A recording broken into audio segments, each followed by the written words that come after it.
천국은 마치 품꾼을 얻어 포도원에 들여보내려고 이른 아침에 나간 집주인과 같으니 그가 하루 한 데나리온씩 품꾼들과 약속하여 포도원에 들여보내고 또 제3시에 나가보니 장터에 놀고 서 있는 사람들이 또 있는지라.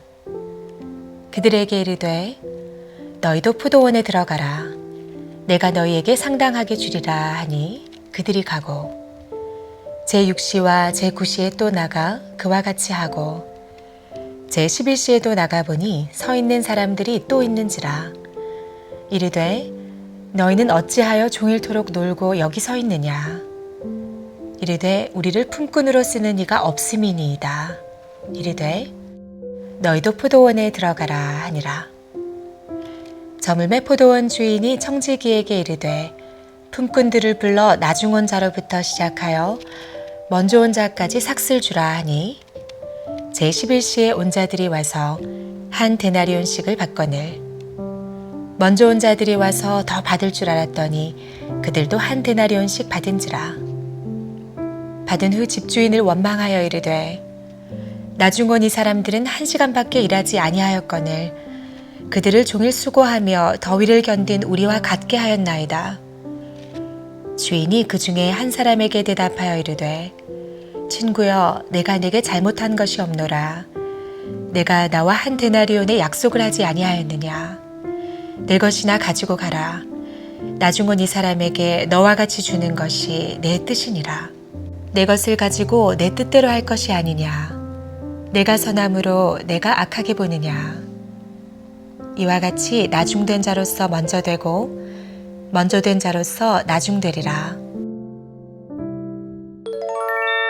예수님께서는 마태복음 19장의 천국에 대한 이야기를 20장에서도 계속 이어가십니다.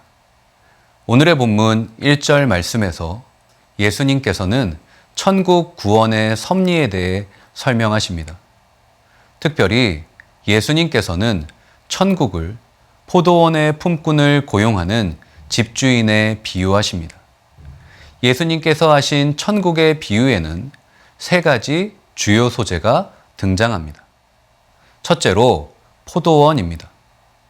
포도원은 하나님께서 성도들을 부르신 사역의 현장으로서의 교회 또는 천국을 뜻합니다. 둘째로 품꾼입니다. 품꾼은 하나님께서 천국 복음을 위해 부르신 성도들을 뜻합니다. 셋째로 집주인입니다. 집주인은 성도들을 부르신 하나님이시죠. 이 3가지 소재를 바탕으로 하나의 에피소드가 완성됩니다. 오늘의 본문 3절과 5절, 6절 말씀에서 집주인은 제3시부터 제11시까지 품꾼을 고용합니다. 그런데 집주인의 품꾼 고용 방식은 2가지 측면에서 특이합니다. 첫째로 하루 품삯이 많이 책정되었습니다.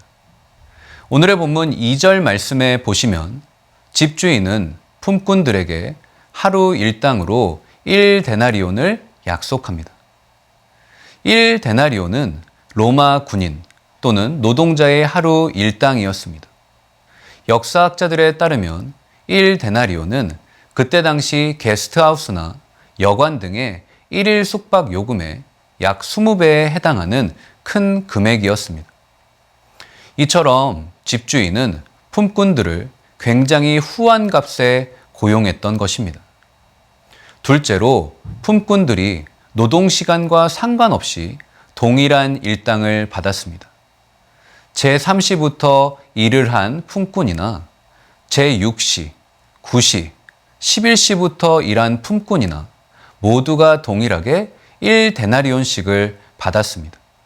이것은 야근 수당이나 추가 근로 수당이 발달된 현대 사회에 역행하는 임금 계산 방식이 아닐 수 없습니다.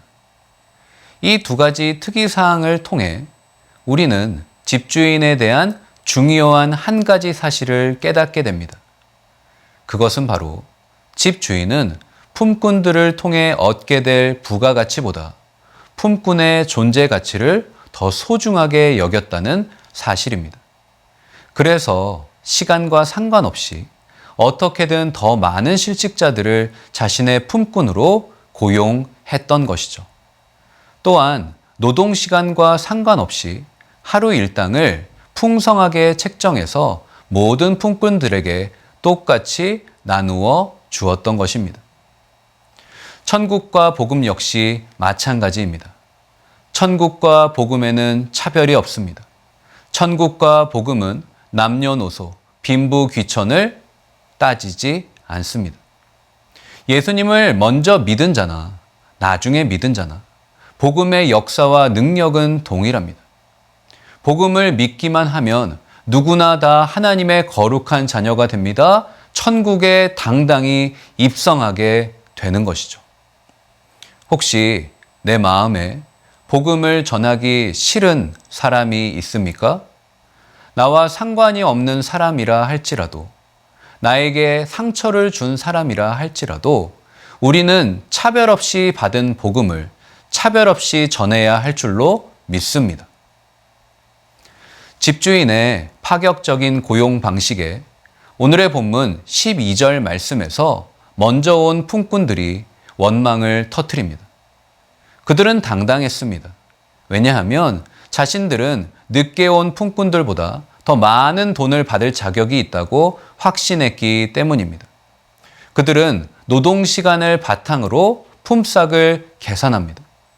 하지만 집주인은 그들의 계산 방식에 동의하지 않습니다. 오늘의 본문 14절 말씀에서 집주인은 포도원의 품삯에 대한 자신의 절대 주권을 강조합니다. 포도원의 모든 품꾼들은 불과 몇 시간 전만 해도 일감이 전혀 없는 실업자에 불과했습니다. 하지만 집주인의 은혜로 그들은 포도원에서 일을 하고 풍성한 품삯을 받을 수 있었던 것입니다. 이것은 저와 여러분 역시 마찬가지입니다. 우리는 구원받을 자격이 하나도 없는 죄인에 불과했습니다.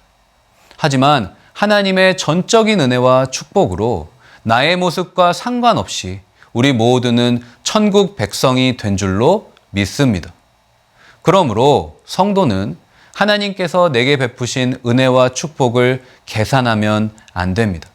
성도는 오직 하나님의 은혜와 축복에 감사해야 할 줄로 믿습니다.